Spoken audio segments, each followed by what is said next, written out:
Bienvenue sur ce premier webinaire Keltis. Je suis très heureuse de le présenter avec vous. Nous aussi. Nous aussi, très heureux. C'est tant mieux. Alors, bonjour Bastien, tu Bonjour. es directeur du cabinet Keltis. C'est ça. Et bonjour Damien. Bonjour. Tu es donc recruteur IT chez Keltis. Tout à fait. Est-ce que tous les deux, vous pouvez vous présenter pour les personnes qui vont suivre notre webinaire? Oui, bien sûr. Et ben effectivement, donc Bastien Rizzo, directeur général du cabinet de recrutement Keltis et de l'agence d'intérim Selective RH. Voilà, pour ma part. Enchanté, Damien. Moi, je m'occupe de piloter les activités tech de recrutement chez Keltis. Très bien. Donc aujourd'hui, on va parler du recrutement IT de manière générale, des difficultés que peuvent rencontrer les entreprises, des difficultés aussi que peuvent rencontrer les candidats, comment le marché du travail a changé sur ce domaine. Et du coup, petite question pour introduire ce sujet. Le marché du tech aujourd'hui, comment vous le ressentez, comment vous le percevez? Il a pas mal évolué, c'est sûr, comme pas mal d'autres marchés. Le marché IT encore plus. Il y a quelques années, je pense que c'est le premier constat, on avait beaucoup de demandes clients et c'était complexe de trouver les bons candidats. Aujourd'hui, on a de la demande côté candidat et c'est parfois plus complexe de trouver les clients. C'est normal, ça change, ça évolue. En tout cas, il se porte toujours bien. Il y a de l'évolution, des choses qui changent, toujours plus d'exigences côté candidat et c'est normal. Il y a aussi une petite particularité sur les profils, notamment juniors. On a remarqué que sur cette nouvelle année, effectivement, comparé aux autres années, les profils juniors, les entreprises continuent à les recruter, mais sont beaucoup plus exigeantes dans leur process de recrutement et dans leurs attentes au niveau des profils juniors. Donc effectivement, les profils qui ont fait de l'alternance, etc., sont toujours très attractifs pour les entreprises. Par contre, les entreprises recherchent des personnes avec un bon état d'esprit, avec une grande maturité professionnelle, qui sont déjà aptes à travailler de manière carrée, de manière pro chez eux. Voilà, donc il y a beaucoup plus d'exigences au niveau des clients sur cette année 2026, en tout cas sur le premier semestre. Pour rebondir sur cette notion d'exigence, il y a aussi de l'exigence côté candidat, qui sont de plus en plus exigeants avec les entreprises. Il y a quelques temps, les entreprises choisissaient les candidats. On se rapproche de plus en plus d'un schéma où les candidats choisissent l'entreprise. Ah oui, donc le rapport de force est un petit peu inversé. Exactement. Ouais. Aujourd'hui, ce qui va faire la différence, c'est plus seulement la rémunération. C'est beaucoup de choses qui rentrent en jeu. Ça va être le projet, la stack technique, ça va être le système de management. Est-ce qu'il y a de l'agilité? Est-ce que c'est piloté différemment, etc. Toutes ces notions-là, les candidats vont se les poser bien avant, se poser la question de la rémunération. Ce qui change aussi, c'est que c'est des candidats qui maintenant ne passent plus un seul process. Ils sont souvent en process avec plusieurs entreprises. Et donc, du coup, il y a cette notion de concurrence avec plein de choses qui rentrent en jeu là-dedans, dont la réactivité, on y viendra. Très bien. Et est-ce que du coup, Damien, ça m'intéresse de savoir la réactivité. Qu'est-ce que tu entends par réactivité? Est-ce que c'est la réactivité des entreprises? Est-ce que c'est la réactivité des candidats? Est-ce que tu peux m'en parler un petit peu plus? Les deux sont importantes. Je parlais plutôt de la réactivité côté entreprise. Côté entreprise, c'est important de ne pas avoir des process trop longs. Comme je le disais, c'est souvent des candidats qui passent plusieurs process. S'ils en ont deux, un qui se passe en une semaine, l'autre en 3, on se retrouve dans une situation complexe qui peut mettre en concurrence les deux entreprises. L'important, c'est de ne pas se précipiter, de bien préparer son process. Nous, on a ce rôle d'accompagnement et de coaching sur nos clients. En effet, aujourd'hui, ce qui est important, c'est que l'entreprise maîtrise son process de A à Z en amont, au moment où ils établissent le besoin du recrutement. Ils doivent déjà maîtriser combien d'entretiens de recrutement ils vont réaliser pour ce poste-là.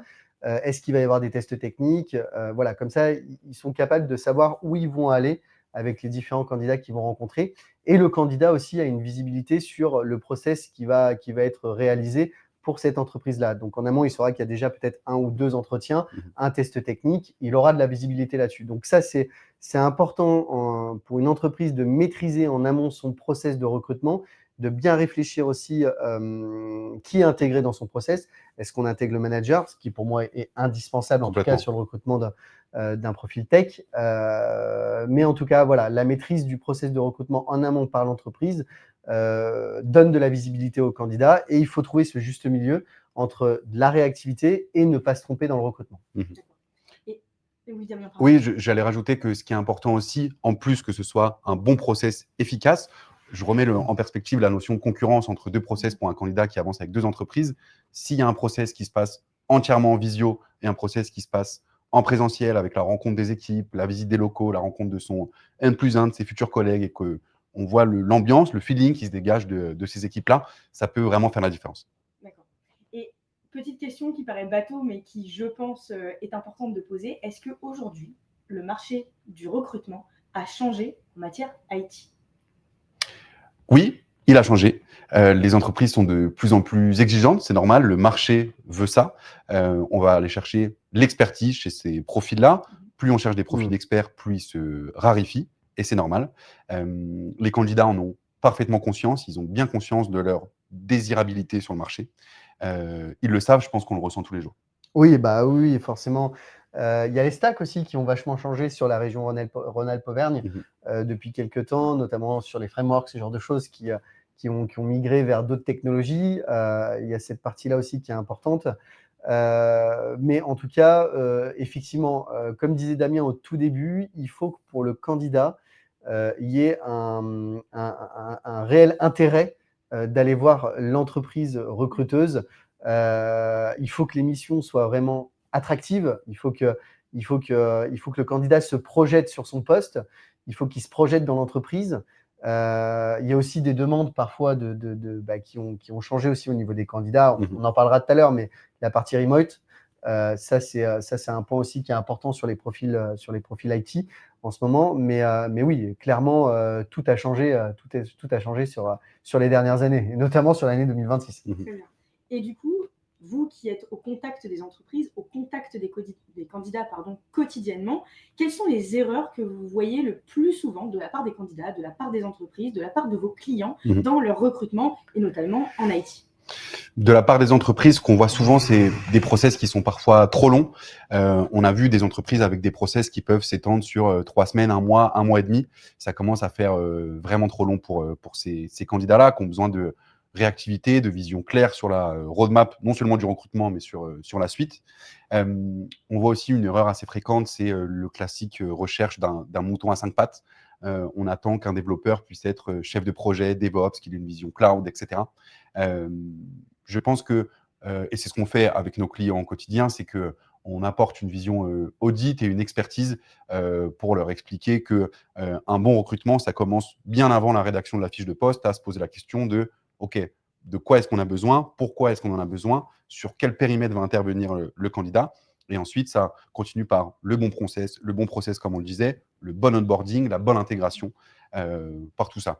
On voit d'autres types d'erreurs. Je ne sais pas si tu penses à certaines. Alors, sur la partie entreprise recruteuse, effectivement, tu as un peu fait le tour. Il y a aussi la notion du package de rémunération. Il ne faut pas oublier qu'effectivement, un candidat sur ce périmètre-là a différentes opportunités. Et à la fin, au niveau de la finalisation, en tout cas du recrutement, il faut que le package soit clair, net, précis, limpide, en fait, finalement, pour le candidat. Donc, ça aussi, c'est important de bien préparer en fait une simulation ou un package de rémunération pour que le candidat comprenne bien ce qu'il va gagner. Néanmoins, ça ne doit pas rester la principale attractivité du candidat pour intégrer l'entreprise. On est d'accord que le candidat doit se projeter sur les missions, sur l'environnement, sur le poste.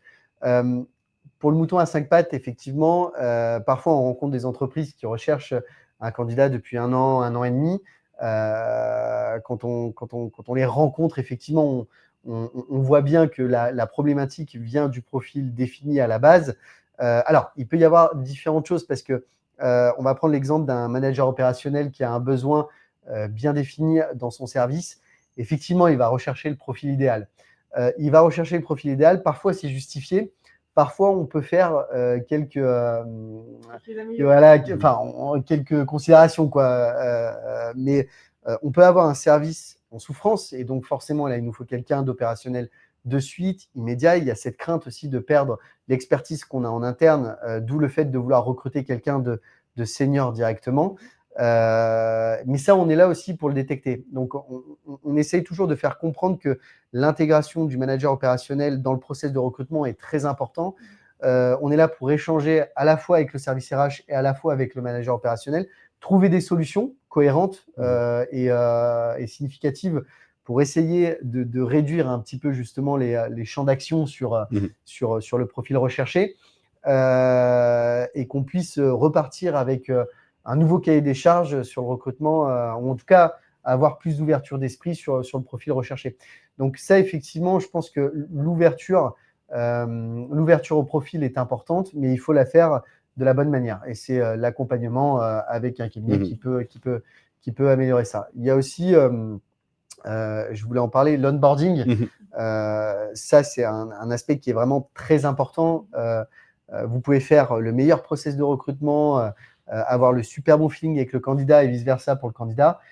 Si aujourd'hui, le candidat, quand il arrive le premier jour, il n'a pas d'accès à son ordinateur, il ne sait pas vers qui se tourner pour telle question ou telle question, voilà, ça commence très mal. Donc, l'onboarding, il est indispensable lors de l'intégration d'un candidat. C'est quelque chose qui est fait très rapidement. Donc, nous, ce qu'on conseille de faire, c'est d'envoyer un petit livret d'accueil effectivement à chaque candidat avant son intégration, avec ses codes d'accès, avec le nom de son manager, les coordonnées de son manager, avec le nom des interlocuteurs pour tel sujet ou tel sujet, vers qui il doit se tourner pour les problématiques ou les sujets RH, avec l'emploi du temps de sa première semaine qui est déjà préétabli, et de rédiger une petite note interne en présentant, voilà, pour les équipes, en présentant un nouvel arrivé avant son arrivée, bien sûr, ce qui permet tout de suite un jeu de questions-réponses le matin quand le candidat intègre son poste. Et ça fait la différence. Donc oui, l'onboarding est super important. Et du coup, je comprends que Keltis se place vraiment en rôle de conseil pour les entreprises, à la fois pour définir leurs besoins, etc. Mais est-ce que vous placez aussi en rôle de conseil pour les candidats Et qu'est-ce que toi, Damien, tu fais au quotidien pour coacher un petit peu les candidats en IT? En fait, ce qu'on fait, que ce soit côté candidat ou côté entreprise, c'est que on apprend vraiment à connaître les gens à qui on parle et leur fonctionnement. On va apprendre côté entreprise à bien comprendre ce qu'ils font, leur roadmap, de quoi ils ont besoin, comment fonctionnent les équipes en interne, quel est le style du management, quels sont les attendus sur ces recrutements-là. Et côté candidat, moi, j'aime bien poser la question. Je la formule en leur disant que ma question, elle est volontairement floue, mais comme ça, ils choisissent comment me répondre et c'est vraiment une réponse sincère. Si on se parle du projet idéal, comment est-ce que vous le définissez? Et donc, certains me répondent par le secteur géographique, d'autres par la stack technique, certains par le management, la rémunération. Ça peut être plein de sujets parce qu'il y a plein de sensibilités différentes. Mais l'idée, c'est que, évidemment, et on l'a dit, on est sur un marché concurrentiel. Les candidats sont approchés par beaucoup de cabinets, de SN, de recruteurs indépendants, etc. L'idée, c'est que chez Keltis, je pense qu'on se démarque vraiment par la confiance qu'on met en place avec nos candidats en essayant de vraiment les comprendre ce qu'ils ont fait, ce qu'ils veulent faire et comment on peut les accompagner jusqu'à ce qu'ils veulent faire. Et est-ce que tu aurais j'ai une question du coup pour Damien qui je pense, doit être posée maintenant. Est-ce que tu as un exemple concret d'un candidat que tu as coaché par rapport à son projet, par rapport à son avenir, entre guillemets, professionnel? Oui, tout à fait. Alors, il y en a plein. J'en ai en tête un assez récent. J'ai un recrutement avec un client lyonnais en ce moment sur un poste d'administrateur système et réseau, qui sont des profils pas mal recherchés côté tech en ce moment. Et j'échange avec un candidat en ce début de semaine où je lui demande de me parler de son poste actuel, de ses missions, de son quotidien. Et tout ce qu'il me dit est plutôt élogieux. Il est très content de ses missions, très content de son quotidien, de ce qu'il fait, des technos sur lesquels il bosse, etc. Donc, je me questionne en me disant, ça a l'air super, etc. Qu'est-ce qui vous pousse à être à l'écoute du marché aujourd'hui? Et sa réponse a été de dire que même si tout est super dans ses missions, dans le cadre et le fonctionnement de l'entreprise, il n'arrive pas à se projeter. Et donc, du coup, on a creusé ensemble sur de quoi il avait besoin pour se projeter. Il se trouve que ça correspondait plutôt bien à une des entreprises pour lesquelles je travaille et que j'accompagne côté recrutement, justement sur un recrutement d'administrateurs système et réseau. Donc, je lui ai présenté le projet en toute transparence, avec une roadmap assez claire sur comment est-ce qu'il pourrait évoluer dans cette entreprise-là. C'est une entreprise qui favorise beaucoup l'évolution interne, donc ça lui a parlé tout de suite et il se rencontre demain. Donc, j'espère que ça le fera. Mais voilà, c'est encore des exemples sur le fait que l'écoute des besoins de nos candidats, c'est le plus important. Et oui, pour les candidats, je voulais rebondir aussi là-dessus. Pour les candidats aussi, un petit mot à ce niveau-là. C'est important aussi qu'ils puissent se préparer à l'entretien, même si parfois ils sont sollicités alors qu'ils ne sont pas forcément en recherche active. S'ils acceptent d'aller au rendez-vous client, c'est que déjà, bon, les missions les intéressent, mais il faut qu'ils se préparent à 200% comme s'ils étaient réellement en recherche active. C'est important pour eux. Je sais que sur le marché, ils ont quand même plusieurs opportunités. Ils sont très demandés, mais il y a quelque chose qui est important, c'est que ce sera plus confortable pour eux de réussir, par exemple, 4 entretiens d'embauche et de pouvoir avoir le luxe de choisir que d'en réussir 2 sur 4 parce que les 2 autres, bon, bah, on y allait un petit peu comme ça parce que ce n'était pas ceux auxquels on préférait. Donc voilà, je dis à partir du moment où un candidat décide d'aller en entretien d'embauche, il faut qu'il le réussisse à 200%. Ça passe par maîtriser son parcours professionnel, ça c'est la première chose. C'est ce qu'on essaie de leur dire avant d'aller en entretien. Ça passe par bien se renseigner sur la société, ce qu'ils peuvent apporter en fonction du poste demandé, maîtriser la fiche de poste, se projeter sur le poste, donner des exemples concrets.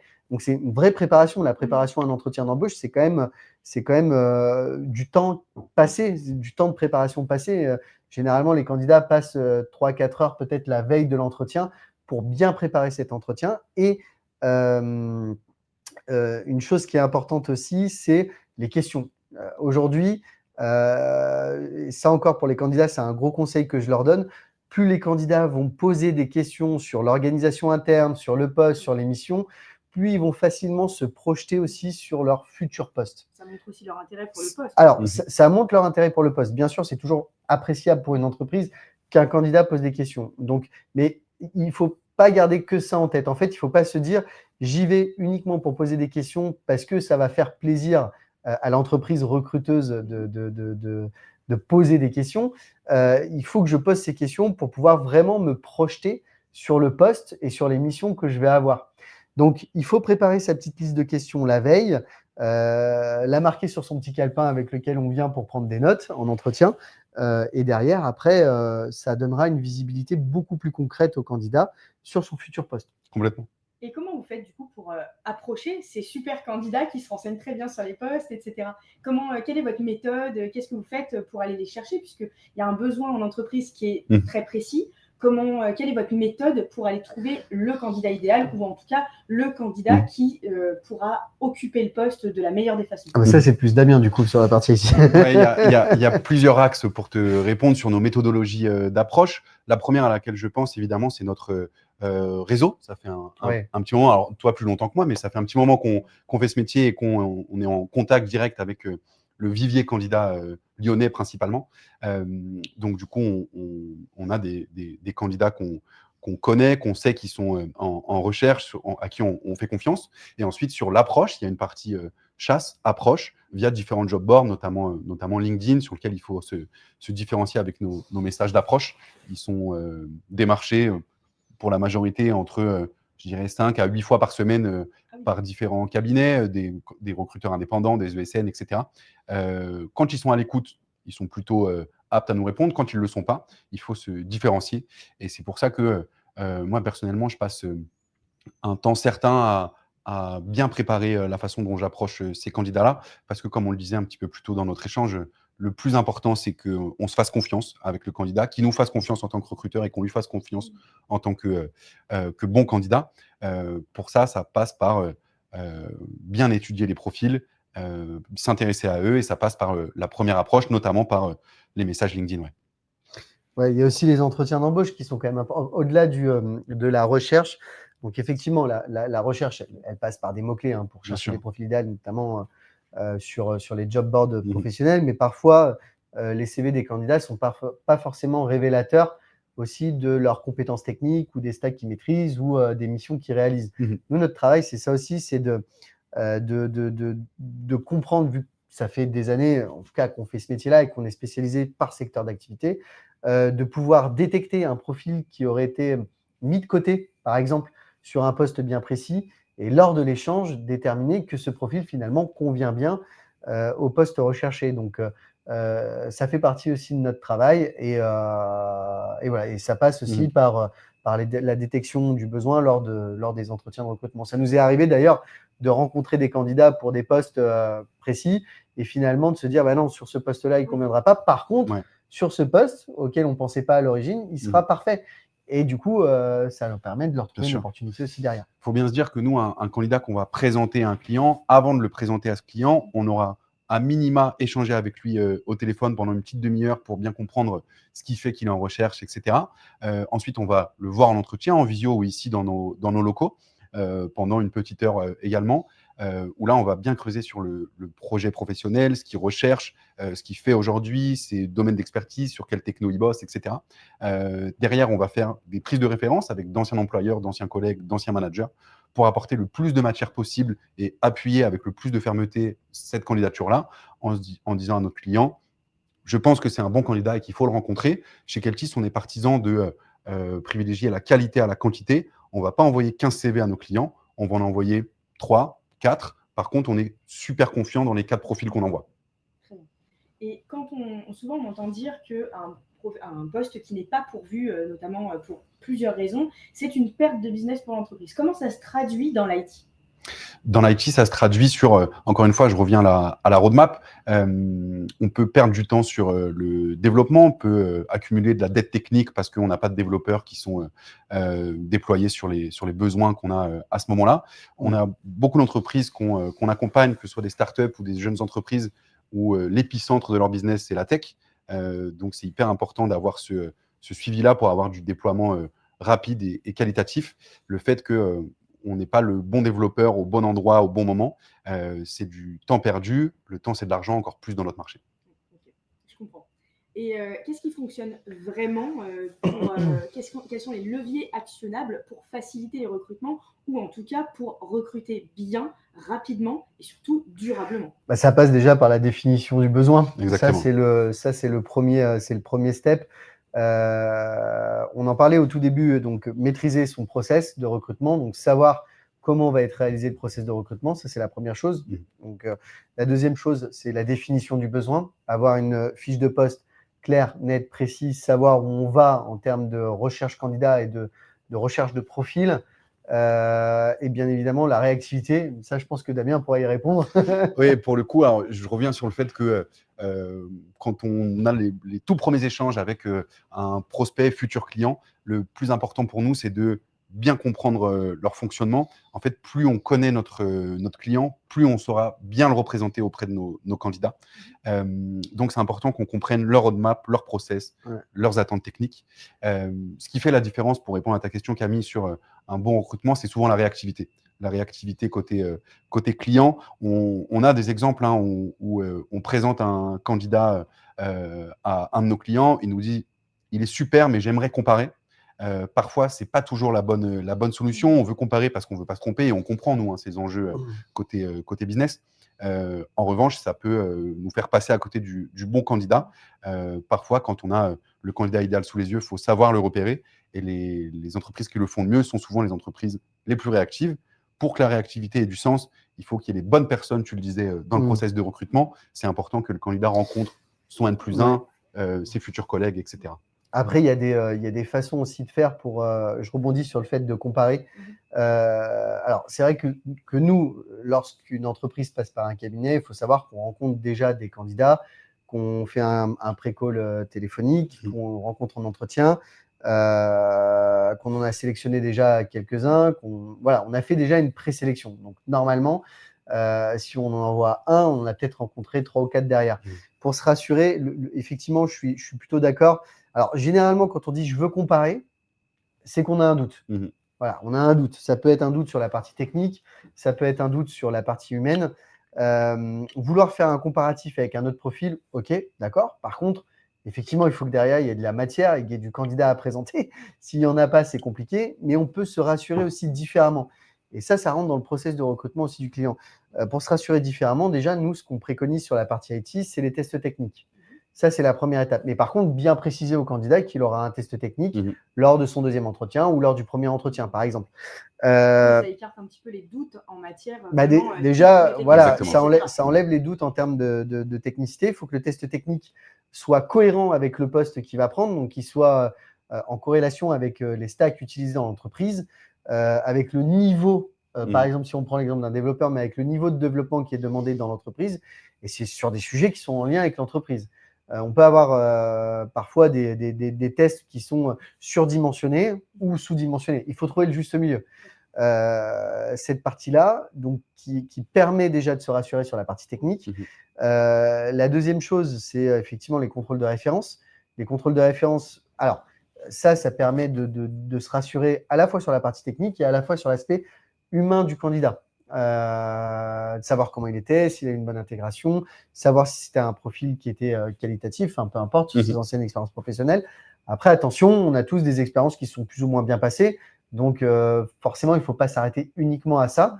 Mais en tout cas, c'est un point supplémentaire pour se rassurer au niveau du candidat. En parlant d'expérience, je rebondis là-dessus, mais souvent, en ce moment, on entend beaucoup parler de marque employeur, marque recruteur aussi également.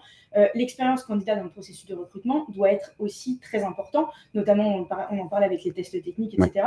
Mais en IT, peut-être encore plus, sachant que le marché est très concurrentiel. Je dirais que l'expérience client, c'est le plus important pour le candidat, effectivement. On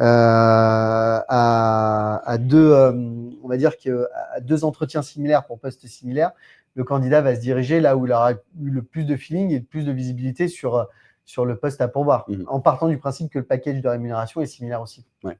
C'est un petit milieu, l'IT lyonnais. Alors, il y a énormément d'entreprises, énormément de candidats.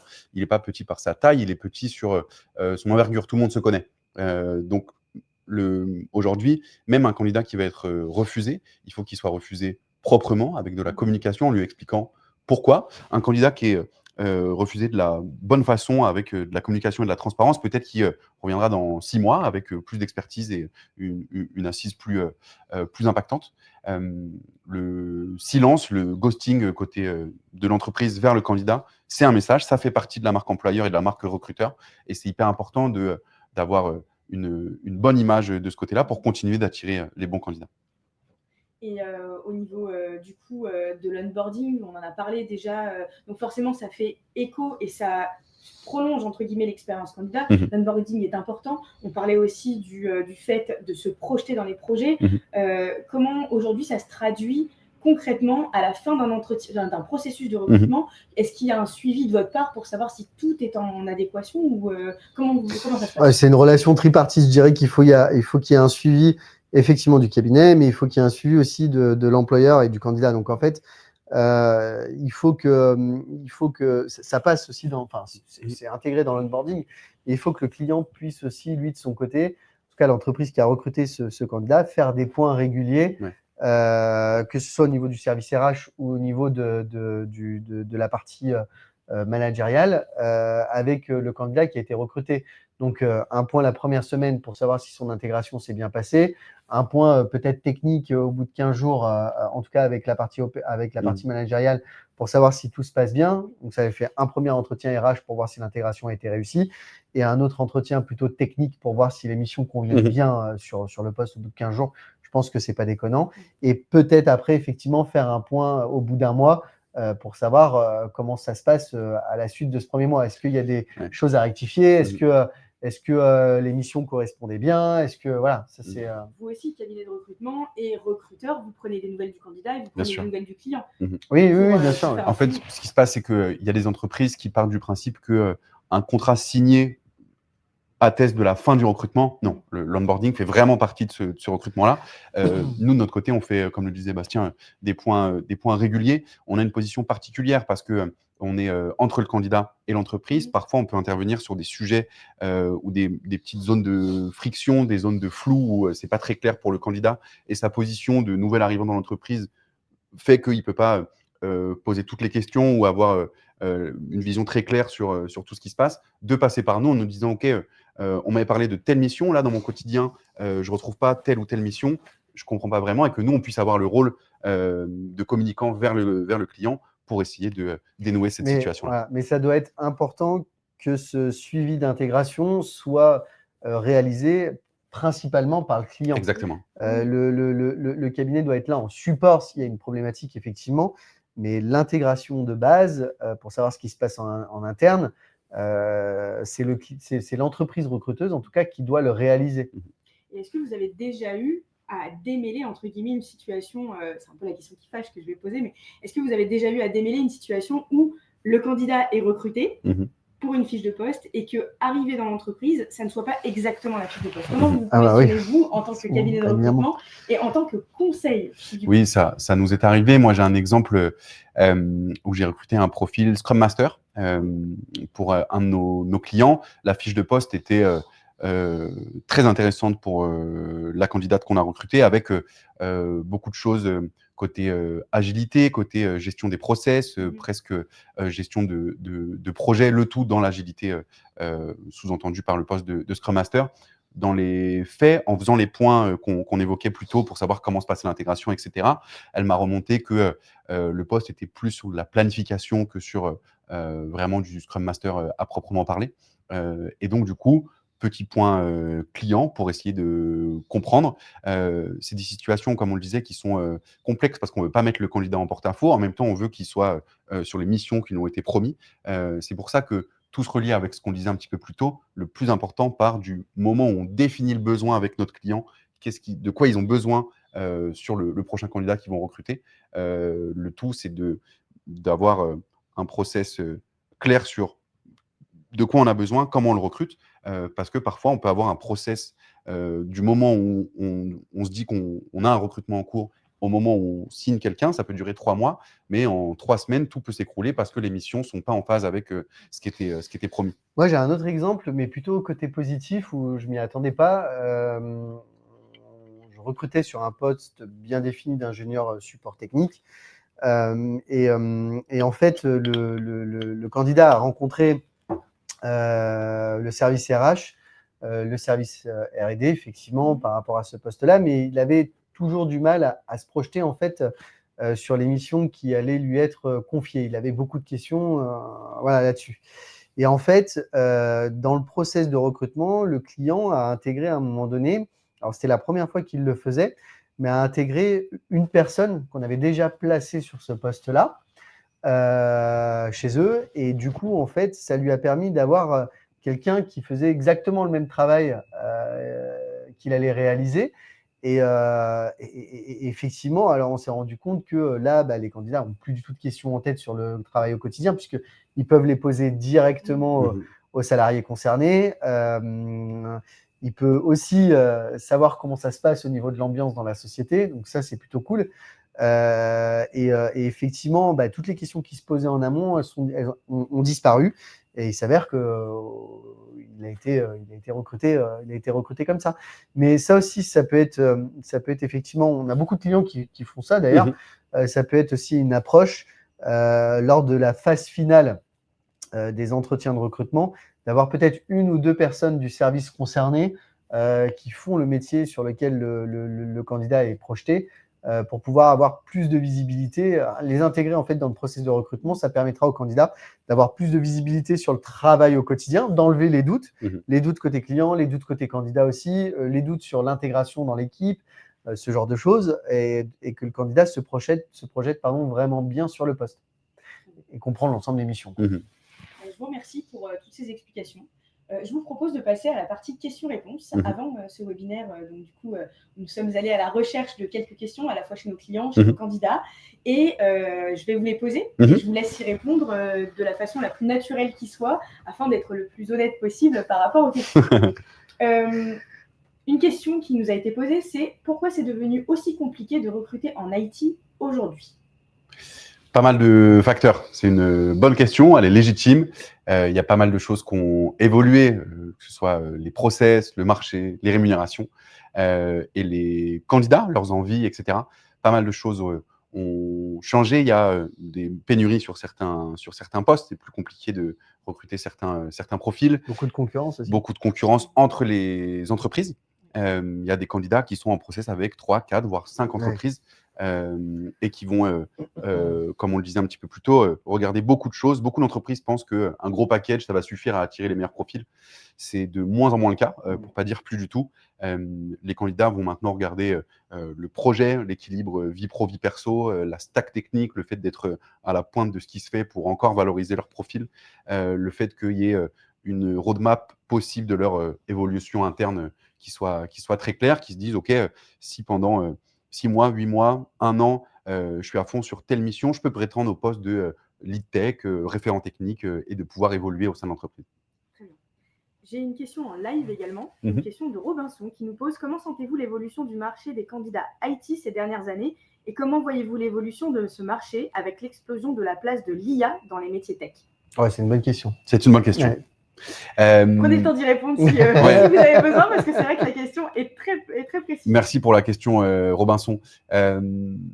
On sent l'évolution, Bastien en parlait un petit peu plus tôt, ça change beaucoup de choses sur la partie junior. En fait, l'arrivée de l'IA dans nos marchés, dans nos métiers, rend la position des profils juniors plus complexe. Évidemment qu'il y aura toujours des entreprises qui recrutent des juniors. C'est simplement que les juniors qui savent maîtriser l'IA se démarqueront par ceux qui savent moins le faire. On ne voit pas encore d'entreprises qui remplacent leur équipe tech par l'IA. C'est vraiment l'IA qui accompagne ça a créé tech. aussi une nouvelle... Pour répondre à Robinson aussi sur la première partie, sur l'évolution du marché des candidats IT, en fait, depuis plusieurs années, on a quand même eu un... il faut essayer de repérer deux steps au niveau des candidats. On a quand même une explosion de profils IT. Ouais. On a eu une explosion aussi de candidats qui se sont réorientés, donc qui ont fait des formations à distance. Donc, on a quand même beaucoup de candidats sur la partie IT. Et pour les évaluer, la différence, ça va être l'expérience et les tests techniques. Donc, plus de candidats sur des postes, alors sur des niveaux techniques qui sont peut-être à l'heure actuelle peut-être moins costauds qu'à l'époque, ça c'est sûr. Mais en tout cas, plus de candidats qui se dégagent. L'explosion de l'IA, nous on l'a vu avec certains de nos clients qui nous ont demandé des profils Bien sûr. justement spécialisés sur la partie IA. Ça, je peux te laisser en parler. Parce oui, c'est des nouveaux métiers.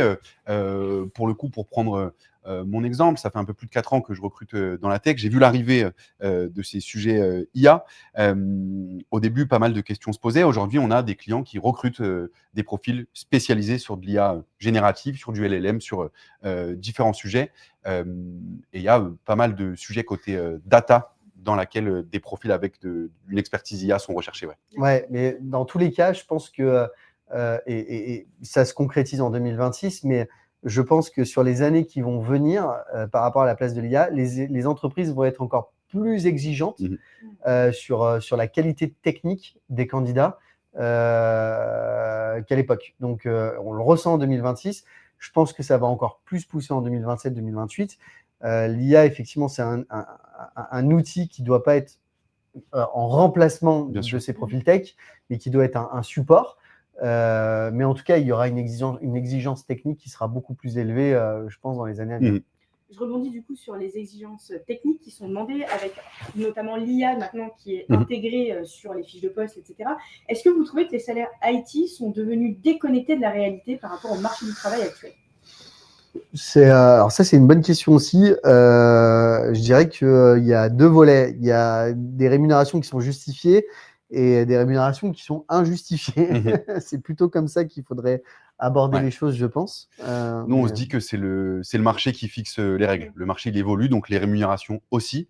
Il y a eu, on a vu des profils avec des rémunérations assez importantes il y a quelques années. Alors, il faut parler de l'après-Covid, puisque c'est au moment de l'après-Covid que les rémunérations ont quand même vraiment grimpé. Donc, effectivement, sur certains profils, on est passé à 10K de plus à l'année. Là, le marché se stabilise quand même au niveau de la rémunération. Ça a été problématique sur certaines années en arrière. Par contre, effectivement, aujourd'hui, les candidats doivent s'intégrer au niveau du marché de la rémunération. Et les entreprises recruteuses doivent faire de même. Donc, il faut rester sur un juste milieu. On est là aussi pour dire aux entreprises si c'est trop, si en tout cas la rémunération est conforme avec le marché, si elle est confortable, ce qui veut dire qu'elle est peut-être même au-dessus de cette typologie de profil, ou si elle est insuffisante par rapport à ce qu'il fait. Donc, et pareil au niveau des candidats, nous, on a ce côté aussi conseil auprès des candidats, où là, on va leur dire qu'en termes de rémunération, c'est complètement déconnecté avec la réalité du marché ou par rapport au profil que le candidat a. Ou alors, parfois, on a le sens inverse. On a des candidats qui ont une rémunération qui est inférieure à celle du marché ou à ses compétences. Et ça, on leur dit aussi également. Votre rôle, c'est vraiment de coacher et de les amener en fait à avoir la bonne valeur sur le marché du travail. Oui, c'est ça. Mais je trouve que ça se stabilise. Ça se stabilise. Et encore une fois, je reviens dessus, mais parce que c'est important, c'est plus du tout le seul point de décision des candidats. Il n'y a pas que la rémunération qui compte. Évidemment que c'est important, mais encore une fois, le projet, le management, le télétravail, la stack, les possibilités d'évolution, tout ça, ça compte davantage. On a une autre question en live de la part de Sébastien qui nous demande quelles sont les entreprises qui actuellement recrutent des profils juniors. Quelle typologie de profil aussi on peut peut-être élargir sur la typologie des profils juniors et du coup dans quelles entreprises on peut les placer aujourd'hui? Et ben pour le coup, pour faire un retour marché, merci pour votre question Sébastien. Je crois voir que vous êtes côté support. Côté support, on voit des recrutements de profils juniors chez nos clients éditeurs de logiciels essentiellement, puisque du coup ils ont pas mal de clients, pas mal de besoins et ils sont complètement aptes à faire monter des profils en compétences. Donc oui, sur la partie éditeur de logiciels, des profils juniors sont recrutés en ce moment. Ouais, même sur la partie support, sur la partie support informatique, des profils sortis d'alternance sont recrutés. Généralement, même des licences. Les entreprises aiment bien des licences. Alors, sur la partie support, on peut avoir toute typologie d'entreprise, hein, aussi bien de l'industrie, d'éditeurs de logiciels aussi. On est sur une grande région en Auvergne-Rhône-Alpes, spécialisée aussi sur la partie transport log. Donc, niveau transport log, on a quand même de quoi faire. Et là, on a aussi beaucoup de profils support qui sont recherchés avec des compétences demandées quand même sur une seconde langue, notamment l'anglais, tout de même. Mais un profil junior qui aura fait son expérience en alternance et qui maîtrise l'anglais aura aucun mal à trouver un poste. Donc, je vais dire que pour répondre à tout ça, au niveau des secteurs d'activité, en tout cas, tout secteur est à même de recruter des profils juniors. L'alternance reste privilégiée quand même. Comparé à un profil qui n'a fait que des stages, voilà, et un parcours en théorique. Ouais, un parcours théorique en initial, pardon, voilà, forcément passera en second plan qu'un profil qui aura fait de l'alternance. Donc pour les l'expérience qui est plus grande en alternance que simplement comme je disais, les entreprises continuent à recruter des profils juniors, mais sont beaucoup plus exigeantes.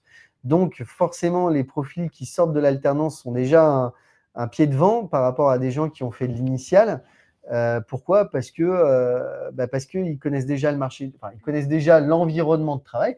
Ça ne veut pas dire que tous les profils sortis d'alternance sont meilleurs que les profils qui ont fait que du schéma initial. Ça n'a rien à voir.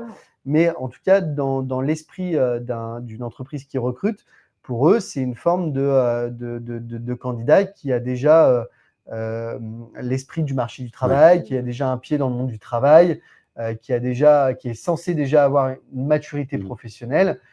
Et donc, oui, ce sera beaucoup plus regardé qu'un profil qui a fait de l'initial. Par contre, c'est important de ne pas mettre de côté ces formations initiales. Ce sont des personnes qui, effectivement, n'ont pas d'expérience professionnelle, qui ont fait des stages, mais attention, qui ont un esprit frais, qui ont fait beaucoup de théorie, qui ont fait beaucoup d'intégration d'éléments en fait, voilà, et qui sont vraiment frais dans leur esprit et qui ont beaucoup à donner aussi et qui en plus de ça ont vraiment envie, parce que pour eux, ils sont conscients d'avoir fait un parcours en initial et que c'est beaucoup plus compliqué d'intégrer une entreprise n'ayant jamais fait d'alternance, et donc ils en veulent beaucoup plus. Ils se préparent mieux, ils sont beaucoup plus, ils sont très scolaires, mais en même temps, ils essayent de se projeter professionnellement parlant. Donc généralement, c'est des profils qui sont importants d'étudier parce qu'on peut avoir de très, très, très belles surprises. Ouais. Je pense qu'il faut être aussi transparent sur le fait que c'est le cas dans notre secteur côté IT et c'est le cas dans tous les autres. Le plus dur, c'est la première marche. Pour les profils juniors, le plus complexe, c'est la première marche. J'encourage tous les profils juniors, s'il y en a sur le webinar, à redoubler d'efforts sur la partie passer des entretiens, gagner en expérience, rencontrer du monde, faire grandir votre réseau pour monter sur cette première marche. Après, tous un petit peu plus. On a conscience, et il faut le dire, que la première est plus complexe. On accompagne des profils juniors. Si vous voulez en discuter, n'hésitez pas. Et autre question de la part de Gérald, quelle est la valeur ajoutée pour un cabinet de proposer des vibe codeurs? J'espère que je l'ai bien dit, parce que je ne sais pas ce que c'est. Avez-vous des recrutements en ce sens?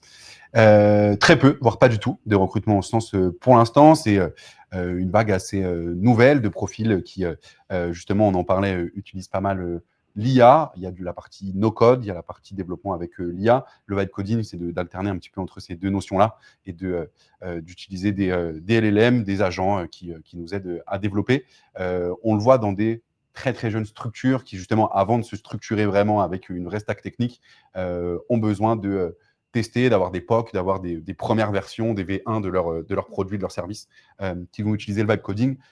Pour être parfaitement transparent, on n'a pas été sollicité par nos clients pour recruter des vibe codeurs encore. On le fera avec plaisir si l'occasion se présente. Très bien. Et autre question, mais qui va être beaucoup plus cabinet de recrutement, à quel moment on peut savoir que son processus de recrutement n'est pas bon et à quel moment faire appel à un cabinet de recrutement pour recruter en IT? Il y a déjà le temps, c'est-à-dire que si ça fait un certain temps qu'aujourd'hui une entreprise recherche un candidat, si ça fait, allez, on va dire à partir de 6 mois quand même, 6 mois, parce qu'il ne faut pas se leurrer quand même, recruter un profil dans l'univers tech, ça prend quand même du temps. Mais si au bout de 6 mois, on n'a toujours rien, parfois on a des entreprises qui recherchent depuis 1 an et demi, quand on les rencontre, c'est là où il faut commencer à se poser la question d'avoir aussi une vision extérieure.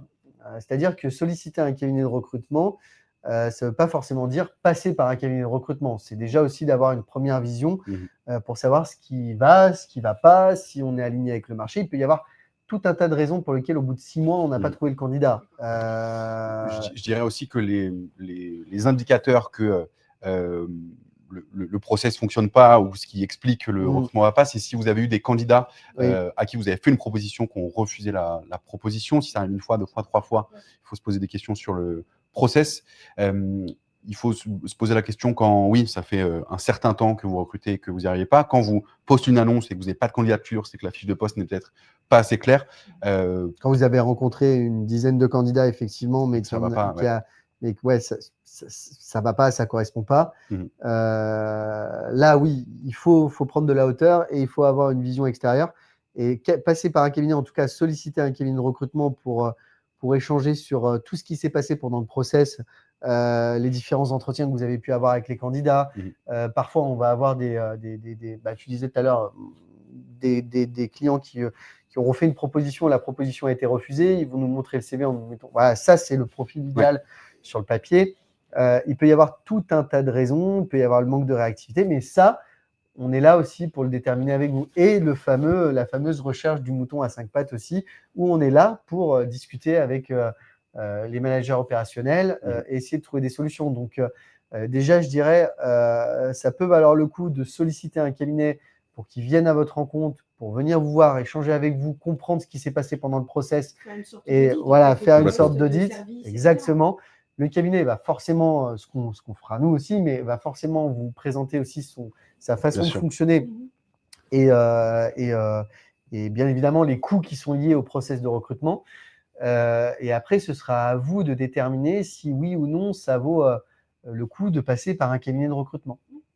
La décision finale, de toute façon, revient. Bien sûr, oui. Jusqu'à la première. Enfin, il n'y a aucune obligation pour un client de passer par un cabinet de recrutement. Par contre, effectivement, oui, avoir un avis transparent et secondaire d'un cabinet expert métier, marché, ça, c'est quand même intéressant. Très bien. Écoutez, je n'ai plus de questions à vous poser. Le chat non plus n'a plus de questions à vous poser. Je pense que c'était très clair. On a répondu à beaucoup de questions. On a parlé du spectre très large du recrutement IT en 2026.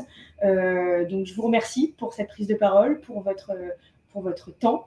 Et j'espère qu'on aura l'occasion bientôt de refaire un webinaire sur une autre problématique de recrutement. Bien sûr, ce qu'on disait avec Damien, c'est que d'ailleurs, si vous avez des sujets sur lesquels vous souhaitez, des sujets que vous souhaitez qu'on aborde sur un autre webinaire, que ce soit sur le marché IT ou sur d'autres typologies de marché, n'hésitez pas à nous contacter en message privé sur LinkedIn ou d'aller directement sur LinkedIn de Keltis pour proposer des sujets qu'on travaillera avec grand intérêt et avec plaisir.